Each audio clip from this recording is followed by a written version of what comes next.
સુરતના અડાજણ વિસ્તારમાં થયેલી 48 લાખ રૂપિયાની ઘરફોડ ચોરીનો ભેદ માત્ર 2 દિવસમાં ઉકેલી પોલીસે આરોપીને ઝડપી પાડ્યો હતો. એટલું જ નહીં, સમગ્ર મુદ્દામાલ પણ રિકવર કરીને 13 તુચકો અર્પણ કાર્યક્રમ અંતર્ગત ફરિયાદીને પરત કરવામાં આવ્યો હતો.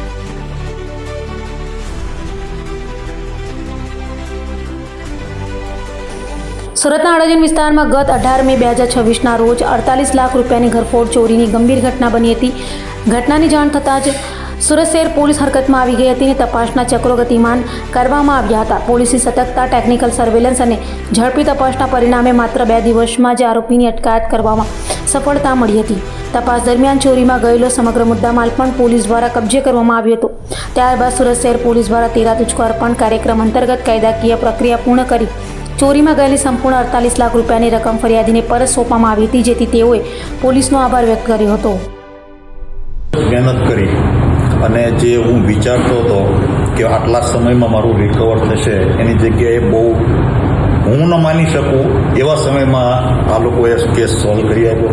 એ બદલ એમનો પણ ખૂબ ખૂબ આભાર માનું છું.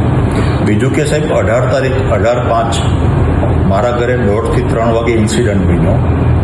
મારી દીકરીએ 3 ને 5 કે 10 112 પર ફોન કર્યો. ફોનમાંથી સીધો 112માંથી એવું કહેવામાં આવ્યું કે તમારો ફોન કન્ટિન્યુ ચાલુ રાખજો, અમે 5 મિનિટમાં ત્યાં પહોંચીએ છીએ. અને સાહેબ 5 મિનિટમાં PCR વાન ત્યાં આવી ગઈ. પણ એકચ્યુઅલી તો સ્ટ્રેસમાં હતો. સાહેબે મને સાંત્વના આપી, પણ મને વિશ્વાસ નહીં હતો સાહેબ, દિલથી કહું તો એમ. છતાં એમને કીધેલું એ કરી બતાવ્યું. એ બદલ એમનો પણ ખૂબ ખૂબ અભિનંદનને પાત્ર છે એમની ટીમે. કે લોકોમાં એક પોલીસની વર્ષો અગાઉમાં એવું માન્યતા આપણે હતી કે પોલીસ હંમેશા ક્રાઇમ બને પછી લેટ આવતા હોય એમ. પણ મારા કેસમાં હું દિલથી એવું કહી શકું કે તમે જ્યાં સુધી અનુભવ નથી કર્યો પોલીસનો, ત્યાં સુધી તમને ખ્યાલ નથી કે આ લોકો કેટલી સ્પીડમાં ને કેટલું એ ફ્રેન્ડલી વાતાવરણમાં સરસ કામ કરી આપે છે આપણને. ખૂબ ખૂબ આભાર બધાનો, આપને અને આપની